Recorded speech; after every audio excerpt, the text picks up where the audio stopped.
오늘은 6월 8일 토요일입니다.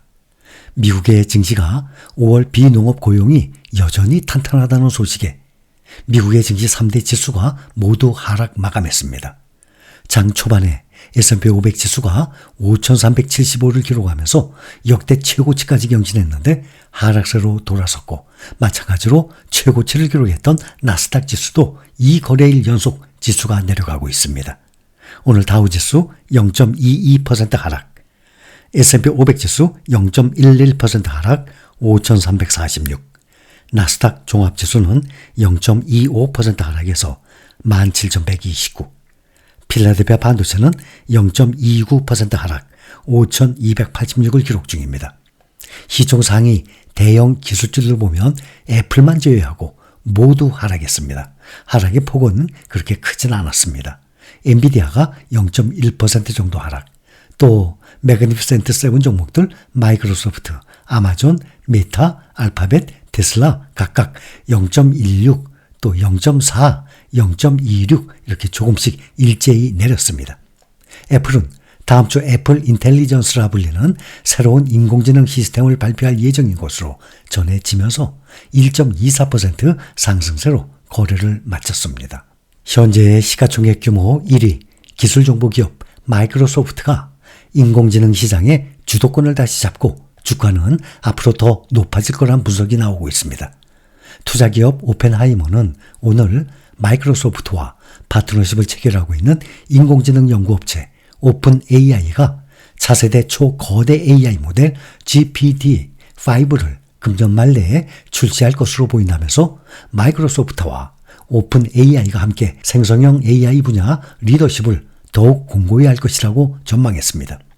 이어 GPT-4o의 영향력을 상기하면서 마이크로소프트가 통합을 통해서 AI 채택이 늘고 있는 시장을 장악하게 될 것이라면서 마이크로소프트의 목표 주가를 $500로 높여서 책정했습니다. 마이크로소프트의 현재 주가 $424입니다.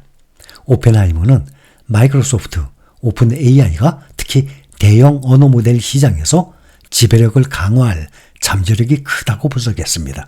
이들은 마이크로소프트와 오픈 AI의 파트너십이 이전보다 더욱 공고해졌다면서 마이크로소프트의 생성형 AI 관련 매출이 4년 내 $500억 달러에 달할 것으로 추산했습니다.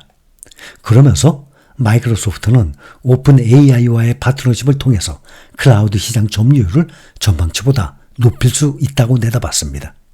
이들은 마이크로소프트의 추정 재무지표를 높여서 작성을 하고 목표 주가를 $450였는데 이것을 $500로 상향 조정을 한 것입니다.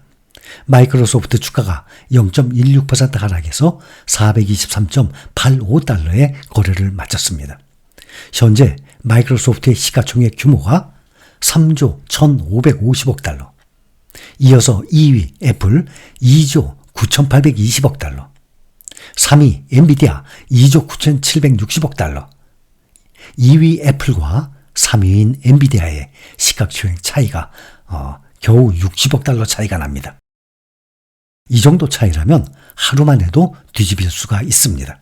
이 세 기업의 시가총액이 현재 9조 1,130억 달러, 우리 돈으로 1경이 넘어갑니다.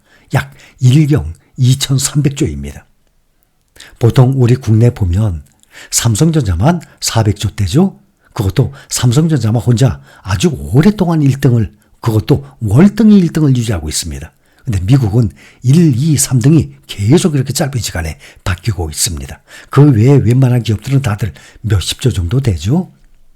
그런데 이렇게 세 기업이 1경이 넘어가니 어마어마한 시가총액입니다.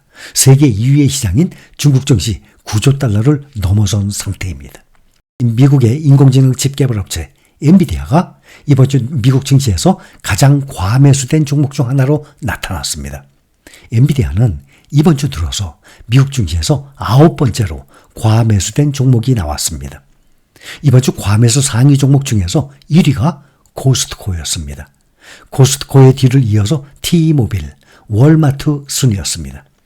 엔비디아 주식은 오늘 장 마감 후 10대 1로 분할이 돼서 10일, 다음 주 월요일부터는 현재의 10분의 1 가격으로 거래가 이루어집니다. 기업들이 주가가 약 $500 정도의 기준점을 초과하게 되면 주식 분할을 고려하기 시작한다고 합니다. 주가가 $500 정도 되면. 주식 분할에 관한 일반적으로 더 좋은 소식 중에 하나는 주식을 이렇게 축소하게 되면, 분할을 하게 되면 분할 다음 해에 S&P 500을 능가하는 경향이 있습니다. 수익률이 말이죠. 주식 분할이 발표된 후 1년 동안 주식의 총 수익률이 25%를 기록을 했습니다. 그동안의 역사적으로 보면 이것은 전체 지수의 평균 12%의 수익률이 2배를 넘어가는 것입니다. 그런데 매그니피센트 7 이 기업들 중에서 단 한 곳만 주식을 분할한 적이 없습니다. 바로 그 기업이 메타입니다. 메타 플랫폼은 세계 2위의 디지털 광고주로서 광고비 지출 증가로 수혜를 입을 수 있는 좋은 위치에 있습니다. 메타는 장기적인 성장에 대한 훌륭한 기록을 보유하고 있습니다.